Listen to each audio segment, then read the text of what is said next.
अस्सलाम वालेकुम दोस्तों, उर्दू क्लासिक चैनल पर खुश आमदीद। आइए सुनते हैं धरती का सफ़र किस्त नंबर 53। मुअज़्ज़िज़ सामीन, आपसे उम्मीद की जाती है कि वीडियो को लाइक करें और चैनल को भी सब्सक्राइब कर लें। शुक्रिया। मैं अपनी सीट पर बैठा न जाने कब तक ख्यालों में गुम रहा। वो कंपार्टमेंट प्रिंसेस इंदिरा, मेरे और प्रोफेसर असलम के लिए था। इससे मुलिक सरमेट पोर्शन में बोधी और इंदिरा के दोनों बॉडीगार्ड ने डेरा जमा लिया। बाकी सब साथी दूसरे कंपार्टमेंट में थे। मुझे खबर भी ना हुई कि प्रोफेसर कब राना सफदर के पास दूसरे कंपार्टमेंट में चले गए और प्रिंसेस इंदिरा कब अपनी सीट से उठकर मेरी सीट पर आ बैठी। मैं तो इसकी आवाज़ पर चौंका। क्या सोच रहे हो? कुछ नहीं। मेरे घर वाले अभी तक अब्बू का सदमा नहीं भूले। अब वो मेरे लिए परेशान है। तुमने निगार की आंखों में आंसू देखे थे, मगर इसने तुम्हारे लिए इस्तिखारा किया था और शुभ सपना भी तो देखा है, फिर परेशानी कैसी? मुझे माँ की तरह चाहती है, और जब बेटा किसी खतरनाक सफर पर जा रहा हो, माँ का दिल बस में नहीं रहता। तुम्हारा दिल तो बस में है ना? वो मुस्कुराई। तुम्हें अपनी जमानत पर लेकर जा रही हूँ, वापस लेकर आऊंगी। इस सफर के दौरान तुम मेरी स्पुर्दगी में हो। मैं भी मुस्कुरा दिया। अम्मी ने क्लारा आंटी को अब्बू के लिए हिफाजत की छतरी समझा था। निगार ने मुझे तुम्हारी पनाह में दे दिया है। क्या वाकई औरतें मर्दों की मुहाफिज होती हैं? तुम क्या समझते हो? मेरे नजदीक तो कुदरत ने औरत को नाजुक बदन बनाया, इसके मुकाबले में मर्द को मजबूत कड़ेल जिस्म दिया। उसमें बहादुरी का जौहर रखा और इसे औरत की हिफाजत का जामिन बनाया। इस लिहाज से तो मैं तुम्हारा मुहाफिज हूँ। इसने अपनी नजरें मेरे चेहरे पर गाड़ दी। ठीक है, मर्द ताकतवर होता है, नारी की रक्षा करता है, मगर नारी अपने प्रेम से इसकी रक्षा करती है। और कुछ लोग कहते हैं प्रेम की शक्ति जिस्म की शक्ति से बड़ी होती है। नारी अगर कुछ न कर सके तो प्रेमी पर कुर्बान हो जाती है। मैं हैरत से इसकी तरफ देखने लगा। इसने अपनी बात जारी रखी। तुमने बोधी से अपने अब्बू की कहानी सुनी है ना? जब दरिंदे ने इन्हें पंजों में दबोच लिया था, सिर्फ क्लारा ही चीखती चिल्लाती और नोनो कहती उनकी तरफ भागी थी और इन्हें अपने मन प्रेम की शक्ति से बचा लेना चाहती थी। मगर क्लारा आंटी के प्रेम की शक्ति किसी काम न आई। वो खुद भी तो इन पर कुर्बान हो गई। हाँ, ये जज्बा तुम औरतों में होता है, मैंने इतराफ किया। जिस मर्द से सच्चा प्यार करती हो, इसके लिए मर भी जाती हो। मैं मरूंगी नहीं, तुम्हें बचाकर लाऊंगी प्रेम की शक्ति से। समझते क्या हो? 375 मैग्नम की गोली और हैंड ग्रेनेड से ज्यादा शक्ति है मेरे प्रेम में। बेख्तियार मेरी हंसी निकल गई। इतना जोरदार प्रेम करने लगी हो? हाँ, कुछ ऐसा ही है। मैंने तो शरी महाराज साहिब से भी कह दिया है कि तुमसे प्यार प्रेम हो गया है, इसीलिए साथ जा रही हूँ। मुझ पर एक हैरत गुजर गई कि शरी महाराज ने कहा कि तुम हिंदू और मैं मुसलमान हूँ, प्रेम को किसी दीन धर्म से क्या? फिर वो हिस्ट्री ले बैठी। शरी महाराज ने हिस्ट्री पढ़ी है, जानते हैं कि जोधाबाई राजपूतनी थी, शहनशाह अकबर मुगल था और शहजादा सलीम जो जहांगीर बना इन दोनों का बेटा था। मगर मेरे तुम्हारे बीच तो गोद का भी नाता है। वो कैसे?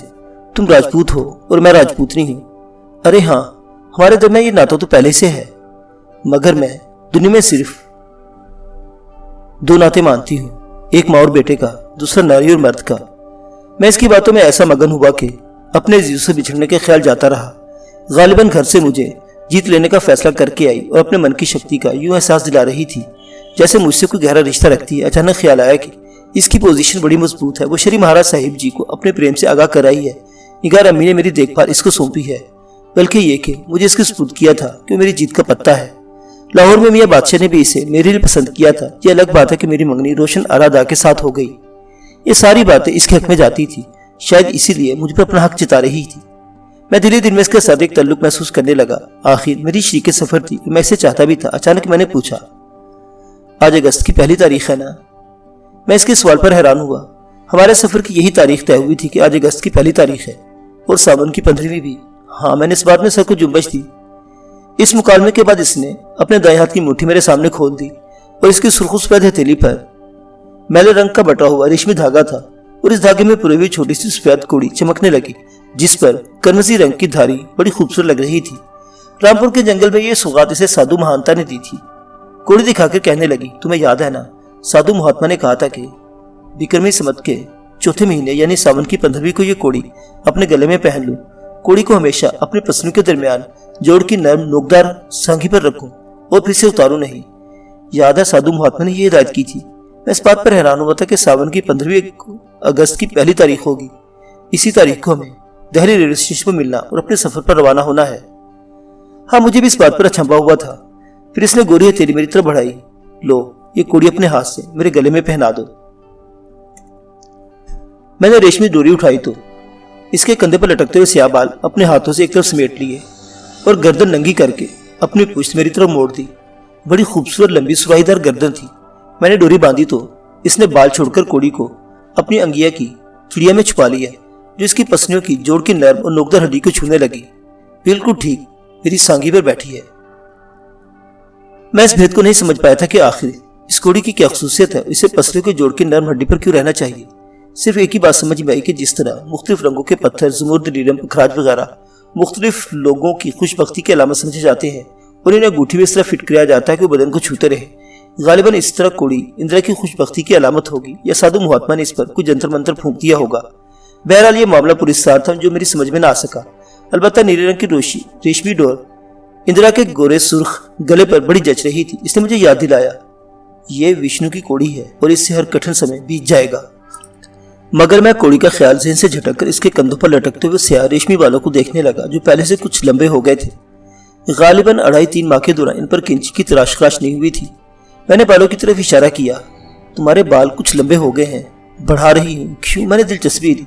लंबी लंबी चोटियां बनाया करूंगी। साथ ही मुस्कुरा दी ताकि नागनों की तरह तुम्हें डसती रहे। तुम्हारी नागनी क्या डसेगी मुझे? क्यों नहीं डसेगी? मेरे पास शीशनाग का मन जो है। वो चौंकी पर कुछ सोचकर मुस्कुराई। मेरे पास भी विष्णु भगवान की कोड़ी है और अगर मैं खुद नागन बनकर तुम्हें डसूं तो शीशनाग का मन मुझे रोक नहीं सकेगा। फिर नागन ही बनकर डसना। वो यकला संजीदा हो गई। अगर सचमुच नागन बन जाऊं तो क्या डसने दोगे? मुझे एक दिलचस्प ख्याल सूझा। नागन तो अपनी बस्ती की रातों में डसती है, मैं भी इन्हीं रातों में डसूंगी। इसकी संजीदगी हैरान कर देने वाली थी। मैंने हंसकर पूछा, मगर मुझे डसोगी क्यों? अपने प्रेम का जहर तुम्हारे खून में मिलाऊंगी। प्रेम तो अमृत होता है, जहर नहीं होता। तुम नहीं जानते, प्रेम का जहर मर्द को नारी का दीवाना बना देता है। और अगर डसे बगैर ही मैं तुम्हारा दीवाना बन जाऊं, वो तो दिखावे के बनोगे। इसमें तुम्हारे मन की बेचैनी नहीं होगी। फिक्र ना करो, बेचैनी की गारंटी देता हूं। कहूं तो बिंद्रा बन जाकर इंद्रा इंद्रा पुकारा करूंगा। इसके होंठों पर हल्की सी मुस्कुराहट तैर गई। क्या मेरे प्रेम के जहर से डरते हो? जहर से क्या डरना? मर्द खूबसूरत औरतों के हाथों से जहर के प्याले पी लेते हैं। तुम तो सिर्फ डसना चाहती हो, मगर डसोगी कहां? इसने बड़े इत्मीनान से जवाब दिया, तुम्हारे पैरों पर, ताकि चलने फिरने से भी जाओ। फिर मेरी हंसी निकल गई और वो अजीब से पुरकशिश लहजे में बोली, हंसते क्यों? क्या प्रेम नहीं करते मुझसे? अब तो करना ही पड़ेगा। डसने की धमकी जो दे रही हो, शायद तुम मजाक समझ रहे हो, मगर वो मर्द भगवान होता है जिसे नारी का प्रेम डस ले।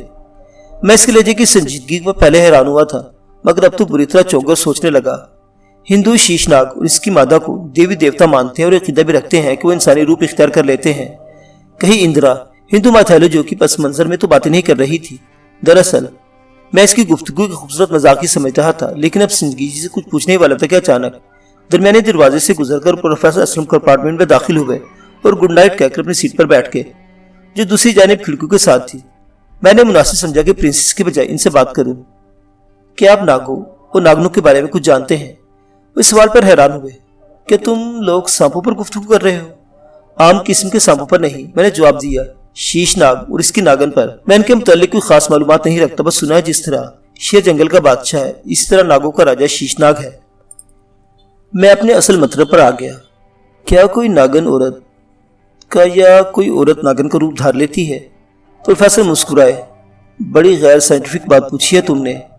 कायनात में बहुत सी बातें ऐसी हैं जिनका साइंस अभी तक इदराक नहीं कर सकी। मसलन डायनासोरी दौर का जानवर जो आज भी जिंदा है। शीशनाग के बारे में भी कुछ कहानियां मशहूर हैं। अपनी जून तब्दील कर लेता है या इसकी नागन औरत का रूप धार लेती है। हर कहानी की हकीकत नहीं होती, मगर हर कहानी का कोई पस मंजर जरूर होता है। हाँ, तबियत की मंतक से हकीकत का खोज लगा सकते हैं। किसी नागन औरत या औरत का नागन जिन्स में मुंतकिल होना गैर फितरी और गैर तबी है, इसीलिए नामुमकिन है। प्रोफेसर ने मेरे ख्यालात की सही तर्जुमानी कर दी थी। अब मैं प्रिंसेस इंदिरा से मुखातिब हुआ। तुमसे भी कुछ पूछ लूँ? मेरा मतलब यह था कि अगर इसके ज़हन में कोई ऐसी गैर तबी बात बैठ गई है तो इसकी वजाहत हो जाए। इसने धर्म का सहारा लिया। हमारे पुराणों में लिखा है कि श्री कृष्ण महाराज के बड़े भाई बिलराम भी शीशनाग के अवतार थे। जरूर लिखा होगा। प्रोफेसर ने बड़े मुहतात लफ्ज़ों में जवाब दिया, मगर हो सकता है इसका मतलब कुछ और हो। उतार का मतलब क्या होता है? भगवान या तो देवता, क्या किसी इंसान के रूप में जन्म लेता है? प्रोफेसर ने हिंदू माइथोलॉजी की इस्लाम में बात की। मगर कोई इंसान भगवान नहीं होता, इसमें भगवान की सिफात का एक अक्स होता है। जिस तरह हम किसी आदमी को शेर कहते हैं तो ये मतलब नहीं होता कि वो शेर की नस्ल से है, बल्कि सिर्फ इसकी बहादुरी और बेखौफी और शुजाअत का जिक्र करते हैं जो शेर की सिफात है। इसी तरह हम बदखसलत आदमियों को बंदर और सुअर कह देते हैं। प्रोफेसर की बातें सुनकर इंदिरा किसी गहरी सोच में डूब गई और इसी असना में ट्रेन मिथिला जंक्शन में दाखिल हुई। मिथिला बड़ा पुराना शहर है जिसके पांडे, चोबे और पेड़े बड़े मशहूर हैं। हमने मिथिला के पेड़े खाए और अपने साथियों को भी खिलाए। रात के वक्त स्टेशन पर काफी हंगामा था। यहाँ का मुझे याद है कि मिथिला प्राचीन भारत का शहर और श्री कृष्ण जी की मामू राजकंस की राजधानी था, जिसने श्री कृष्ण को हलाक करने की कोशिश की। वो गोगल से अपने भाई बिलराम के हमरा मथुरा आया और इसी जालिम अपराधी राजा को कत्ल किया। मैंने इंदिरा को तारीख ये वक्त याद दिला और पूछा कि मिथिला में बिलराम जी की कोई ऐसी यादगार है जिसे मैं शीशनाग देवता को उतार जाहिर किया गया हो। इसने लाइल्मी का इजहार किया। मैंने मिथिला के मंदिरों को नहीं देखा, न यहाँ के पांडवों से मिली। हो सकता है कोई यादगार हो या ना भी हो, मगर कुछ हिंदू नाग देवता की पूजा जरूर करते हैं। बहुत सी जगहों पर नाग पंचमी का त्यौहार मनाया जाता है। हमारे राजस्थान में भी कुछ लोग ये त्यौहार मनाते हैं। गाड़ी मिथिला से रवाना हुई तो हम सोने की तैयारी करने लगे। प्रोफेसर कोई किताब पढ़ते पढ़ते सो गए, मगर मैं और इंदिरा अपनी अपनी सीट पर पहलू के बल लेटे फिर बातों में खोए रहे। इन बातों को आप सरगोशियां कह ले। हमारी सीटों के दरमियान 3-4 फीट से ज्यादा फैसला नहीं था और लेटे लेटे हम एक दूसरे को छू सकते थे, मगर हौले हौले बातें करते और एक दूसरे को देखते रहे। बिखरे बालों की काली घटाई, इंदिरा का सुंदर मुखड़ा चौदवी के चांद की तरह रोशन था और मेरा दिल बेइज्जत इसकी तरफ खींचा चला जा रहा था। वो अभी तक किसी ज़हनी कश्मकश में मुब्तला थी। मैंने इसे छेड़ने की खातिर कहा, इस वक्त बड़ी सुंदर लग रही हो। अगर इसी हालत में नागन का रूप धार लो तो बड़ी खूबसूरत नागन बनोगी। वो पुरख्याल अंदाज में कहने लगी, शायद तुम मेरी बातों को मजाक समझते, ये सोचते रहे हो कि मैं नागन बनने का कुछ सपना देखा है, मगर विश्वास करो जो कुछ देखा है वो सपने से ज्यादा अजीब है। मेरे दिल में तजस्सुस पैदा हुआ। क्या देखा है तुमने? एक बहुत ही सुंदर नागन देखी है। एक पल ठहरने के बाद बताने लगी, पिछले दिनों हमारी रियासत में एक जगह नाग पंचमी का त्यौहार मनाया गया। यह त्यौहार हर साल सावन की 5 तारीख को मनाया जाता है और इसीलिए नाग पंचमी कहलाता है। मैंने कभी ऐसी बातों पर ध्यान नहीं दिया था, मगर जब से रामपुर के जंगल में साधु महाराज से मिली हूँ और विष्णु के शीशनाग को देखा है, मुझे नागों से एक अनजाना सा लगाव हो गया है। इससे नाग पंचमी का त्यौहार देखने चली गई। शहर से दूर पहाड़ी पर एक पुराना मंदिर है जब कुछ जोगी उस पर नाग लेकर आते हैं और औरतें इन्हें दूध के कटोरे भेंट करती हैं। मगर मंदिर के पंडित जी के पास एक ऐसी काली नागन है जो औरतें चढ़ावा भी देते हैं, जिसे औरतें चढ़ावा भी देते हैं और माथा भी टेकते हैं। मैं इसी नागन को देखने गई थी तो पंडित जी ने राजकुमारी समझ के मेरी बड़ी आगो भगत की। मगर तुम ये सुनकर हैरान होगे कि नागन को देखकर यूं लगा जैसे मेरे इससे कोई नाता हो। इसका काला जिस्म शीशे की तरह चमक रहा था, आंखें नीरे हीरे की कनियां थी। इस समय कुंडली मारे बैठी थी, मगर मेरे अंदाजे के मुताबिक 8-9 फीट लंबी जरूर होगी। वो इतनी सुंदर और इतनी पुरकशिश थी कि मैं इसे देखने में खो गई। पंडित जी ने मेरी दिलचस्पी भाप कर बताया, शीशनाग की रानी है। मैं चौंक गई और बड़े ध्यान से इसके दर्शन करने लगी। जो देखती मेरे मन में इसकी कशिश और लगन बढ़ती जा रही थी। नागन भी मुझे देख रही थी। मैं कितनी देर तक इसकी आंखों में आंखें डाली खड़ी रही और पंडित हम दोनों को हैरत से देखने लगा। कहते हैं नागो नागन की आंखों में ऐसा जादू मंत्र होता है, इनसे कोई आंख नहीं मिला सकता। पंडित परेशान थे कहीं मुझे कुछ हो ना जाए, कहीं मैं बेसुध होकर गिर ना जाऊं। मगर ये देखकर दंग रह गया कि मेरी नजरों की ताब न अड़ाकर नागन परे खिसकने लगी और आपसे पटारे में घुस गई। यह हैरत अंगेज तमाशा इन औरतों ने भी देखा जो मेरे आसपास इकट्ठी हो गई थी। पंडित पर तो बदहवासी तारी थी, कहने लगा, धन भाग राजकुमारी धन भाग। कोई आम नागन होती तो इसका भाग देना अचंभा ना था, मगर आपकी शक्ति के सामने नागरानी मात खा गई और ये एक अचंभा हुआ है। इसमें अचंभे की कौन सी बात है? कई जोगी नागों से आंखें मिलाते और इन्हें कील भी डालते हैं, मगर नागरानी से कोई आंख नहीं मिला सकता। इसकी आंखों में बड़ा खिंचाव होता है, बड़ी शक्ति होती है। सिर्फ वही नारी इससे आंखें मिला सकती है जिसके बाद विष्णु की कोड़ी हो। मगर ये एक अनहोनी बात है कि कोड़ी किसी को नहीं मिलती। विष्णु की कोड़ी? मैं हक्का बक्का सी रह गई और अनजान बनकर बोली, वो क्या होती है? वो बताने लगा, ये भेद सिर्फ विष्णु के महात्मा ही जानते हैं कि जब शीशनाग धरती के 7वें पाताल से निकलकर पानी पर तैरता और विष्णु को याद करता है, तब कभी कभी इसके मुंह से प्रेम का झाग बनकर उठता और समंदर की गहरी तह में उतर जाता है, जहाँ वो कोड़ी का रूप धार लेता है। कुछ लोग इसे शीशनाग की कोड़ी और कुछ विष्णु की कोड़ी कहते हैं, मगर बड़ी मुश्किल से मिलती है और मिलती है तो किसी भगवान ही को। कोई पहचान भी इस कोड़ी की? हाँ, दूध की तरह गोरी चिट्टी होती है। इसके ऊपर लाल कीड़ी जैसे रेशम को रंगते हैं एक लाल धारी बन जाती है। तुम अंदाजा नहीं लगा सकते। ये बात सुनकर मेरी क्या हालत हुई कि रामपुर के जंगल में साधु महात्मा ने जो कोड़ी मुझे दी इस पर वैसी ही लाल धारी है। वो तुमने ये भी देखी है। पंडित की बातों ने मुझे हैरान कर दिया था और मैंने भी इसे हैरान कर देने की ठानी और इशारा किया कि वो सब नारियों को बाहर भेज दे। इसने सबको चलता किया तो मैंने जेब से कोड़ी निकाल कर दिखाई। इसे देखते ही पहले तो भुचक्का सा रह गया, फिर मेरे चरणों में ढेर हो गया। मुझे कोड़ी की असल मालूम हो गई थी, मगर पंडित ने कोई इंकिशाफ करके मुझे दम्बा खुद कर दिया। मेरे चरणों से सर उठाकर वो दोनों हाथ जोड़कर बोला, जिस नारी के पास ये कोड़ी हो इसमें नागरानी बनने की शक्ति होती है। अगर चाहे तो चांद की 14वीं या 15वीं रात को जो मस्ती की रात होती है इसका रूप धार सकती है और जब चाहे दोबारा नारी के रूप में आ सकती है। मैंने हैरान होकर पूछा, नारी को नागन का रूप धारने की क्या जरूरत है? अगर वो नागरानी बनकर अपने प्रेमी के पैरों को डस ले तो जीवन भर इसका दीवाना रहेगा। मेरी हैरत कुछ और बढ़ गई। नाग पंचमी के त्योहार से लौटी तो ही सोचती रही कि ऐसा हो सकता है। मेरे मन में अनोखे अनोखे विचार आने लगे। अब समझे तुम मैंने तुम्हें डसने की बात क्यों की थी। इंदिरा की जुबान से यह अजीबोगरीब वाकया सुनकर मेरी हैरत की इंतहा न रही। कोड़ी के इसरार में इजाफा हो गया था। मैंने गौर के तो ख्याल आया कि शीशनाग के जहर का झाग बनकर समंदर में गिरना और इसकी तह में दलदल या कीचड़ की किसी गैस से मिलकर कोड़ी की शक्ल इख्तियार कर लेना एक ऐसा अमल हो सकता है जिसका जवाब वजूद है। बारिश का कतरा भी समंदर की तह में उतरता है तो सीप के मुंह में बंद होकर मोती बन जाता है, या फिर बरसात का पानी मिट्टी के खास गैस से मिलकर फिर मोती की तख्लीक का जरिया बनता है। और हम इस पर हैरान नहीं होते क्योंकि यह मादे का एक तभी अमल है। लेकिन किसी औरत का नागन की जिन्स में मुनकलिब हो जाना गैर साइंटिफिक और कतई नामुमकिन है। इंदिरा अभी तक तजब्जुब में मुब्तला थी। मैंने कहा, तुमने पंडित की बात सुनी और इस पर विश्वास कर लिया? पहले मुझे ऐसी बातों पर विश्वास नहीं था, इसने जवाब दिया, मगर पंडित ने कोड़ी के बारे में कुछ ऐसी बातें बिल्कुल ठीक बताई थी और नागरानी का मेरी आंखों से पसपा हो जाना कोड़ी की करामत जाहिर करता था। मैं पंडित की इस बात को झुठला नहीं सकती कि मेरी आंखों में गैर मामूली शक्ति कोड़ी के कारण आ गई थी। जब पंडित की यह बात ठीक है जिसे मेरा दिल मानता है तो सोचती हूँ इसकी दूसरी बात भी ठीक होनी चाहिए। मगर दूसरी बात साइंस और तिबियात के खिलाफ है, ये मैं भी जानती हूँ। मगर जब से साधु महात्मा ने मुझे ये कुड़ी दी थी सांपों से लगाव सा हो गया है, वरना पहले मैं उनसे डरती थी। मैंने महसूस किया कि वो अभी तक ज़हनी तौर पर दो हिस्सों में तकसीम है। इसके ज़हन की एक लहर साइंस और हकीकत से टकरा रही है, दूसरी लहर धर्म की मावराई और धुमालाई कहानियों से गुजरती थी, या फिर वो तोहमात का इल्म की रोशनी में मिट गए थे। फिर इसके ज़हन पर अपनी परछाइयां डाल रहे थे। कहने लगी, आखिर मेरी आंखों में इतनी पावर कहां से आ गई कि नागरानी को मात हुई। मैंने इसकी ज़हनी तकसीम को खत्म करने के लिए कहा, इसके तर्जुमे में कौन सी बात है? तुम्हारी आंखें नागन की आंखों से ज्यादा खूबसूरत, पुरकशिश और जादूगर हैं। मुस्कुराई, बल्फ कर रहे हो। नहीं, वाकई किसी नागन की आंखों में वो जादू नहीं होगा जो तुम्हारी आंखों में है। पहले तो तुमने कभी मेरी आंखों की ऐसी तारीफ नहीं की थी। पहले तुमने भी किसी नागन को पसपा कर देने का जिक्र नहीं किया था। तुम्हारी आंखों का जादू तो आज खुला है। अचानक उसने एक और दिलचस्प सवाल कर दिया, तुम्हें अच्छी लगती है मेरी आंखें? इस वक्त अपनी आंखों से डस रही हो, बेपनाह है तुम्हारी आंखें। इंदिरा की आंखों में प्यार की मोहनी उतर आई। मैंने लेटर उसकी तरफ हाथ बढ़ाया। इसने कोई मुजामत नहीं की और मेरी उंगलियां इसकी भौं को हिला ली।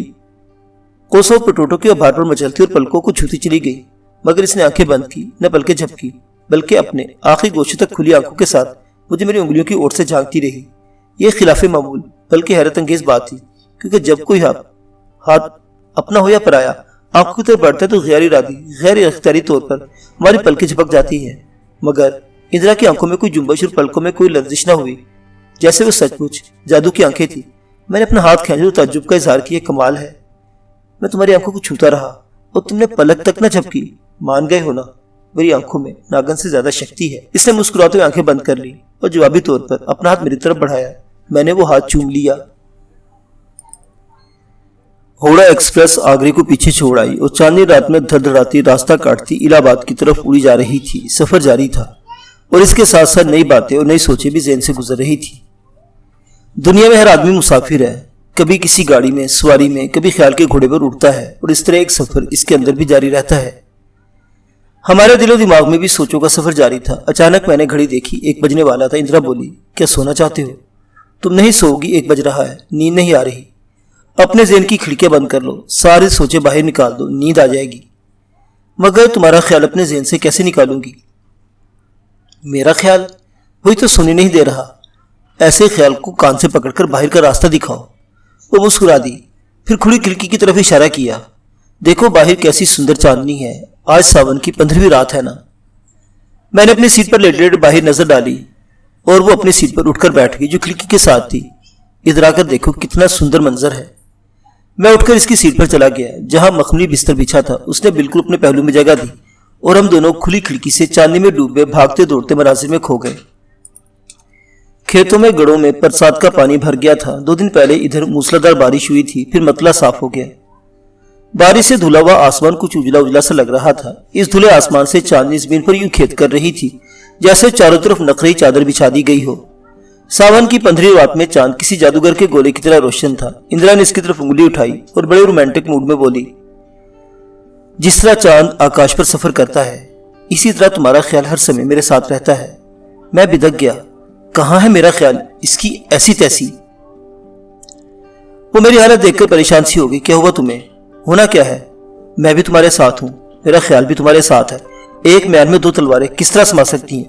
अब मैं रहूंगा तुम्हारे साथ, ये मेरा ख्याल रहेगा। ये कहकर मैं उठा और अपनी सीट पर आ गया, क्योंकि चांदनी रात में इंदिरा की कुर्बत मुझे पागल किए दे रही थी। मैं ज्यादा देर इसके करीब बैठना मुनासिब न समझा। वो पहले तो समझ ना सकी कि एक ही मुझे हुआ क्या है, फिर कुछ सोचकर कहने लगी, अपने ख्याल को अपना रकीब समझते हो? बस अब मेरे रकीब से बातें करो, सो जाओ, मुझे नींद आ रही है। ये कहकर मैंने चादर ओढ़ ली।